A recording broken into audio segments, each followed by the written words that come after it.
nakapalit na ba ang tanan o pangpaswerte karong Chinese New Year?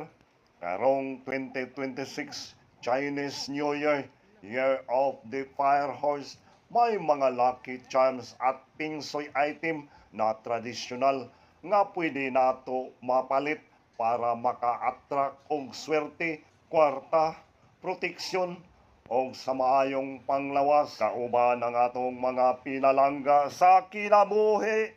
Ake, ato sa hisgutan ang lucky item. Tradition, simbolo or celebration lang na ay parehas nga prinsipyo nga ginatudlo sa daghang faith teaching.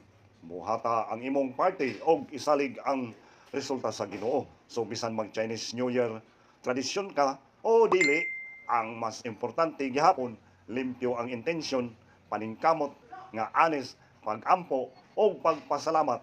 Mao gyud na ang mas lig-on nga swerte kaysa bisan unsa nga charm. O di ba? Oo, sakto gyud na para sa daghang tao labi na diri sa Pilipinas. Ang Ginoo gyapon ang pinaka makagagahom og ang tinuod nga source sa panalangin.